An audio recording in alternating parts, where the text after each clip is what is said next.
Okay, Allan, thanks for joining us. We'll start by talking about St Mirren, just the game passed on Saturday there. I guess a point away from home isn't the worst result in the world, but given the chances we had, it probably could have been all three.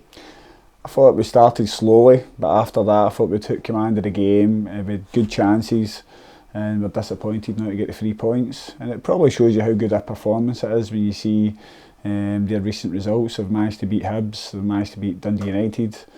So I suppose a point away from home is not the worst.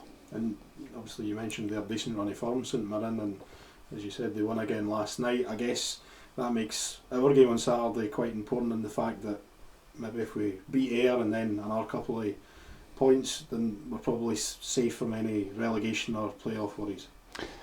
We're not really looking at that, to be honest with you. It's the business end of the season, you've got to win games, you've got to go on a run. We want to put pressure on the teams up above us. Obviously there's a lot of games, a lot of points still to play for, a lot of games still left, so it's important that we get results. Ayr here at East End on Saturday, we know what to expect. We've played them countless times over the past sort of couple of seasons, and it's going to be another tough match, isn't it? It will be. I mean, there's people who've had an association with the club as well, that I'm sure they will want to make an impression. Even guys like Farid, who was here very recently, I'm sure he'll desperate to do well. Ian McCall, who had a big part of his football career at Dunfermline as well, so, and Paddy Boyle as well, so there's a lot of connections and it should make for an interesting game. Does it make things easier or harder playing against a team that we know so well and you know so well? I think the good thing is that they need to go for the win as well with the St Mirren result.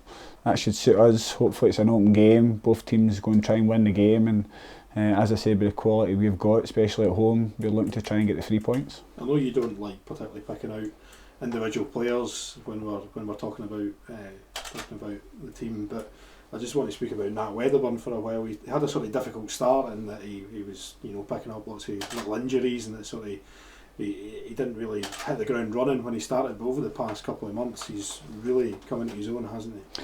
No, I'm delighted for him. He was a player trying to get the season before as well. He's good on the ball, he's a physical presence as well. He never played a lot last year at Inverness, which I don't think helped his cause at the start of the season. He missed the start of pre-season as well, with obviously his honeymoon. It's maybe took him a bit of time to catch up, but recent performances the last few months, he's been different class, and he's just got to make sure he keeps that level of performance up. And speaking of which, Paul McMillan's got some recognition this week with the Scotland Under-21 Cup. You must be delighted with that. No, I'm delighted for him. I don't think Lewis Martin was 100 miles away either. I think if he hadn't picked up that injury, I think he might have been involved as well. So it shows you that we've got good young players. I know Paul's on loan, but you can see that he's had the chance here to shine. He's had previous loan spells at St Mirren and Morton, and maybe not went the way that he'd hoped. So it's great to see the consistency he's shown since he's come in. In terms of injuries for this weekend, how are we looking? Ryan Williamson, he's played for the 20s game the other day, played about 60 minutes, so he's getting closer. Lewis Martin's still going to be out, and Ben Richards Everton, he's been to see the specialist this week, so good news with that. He can start progressing his rehab and hopefully start doing some running and building it up.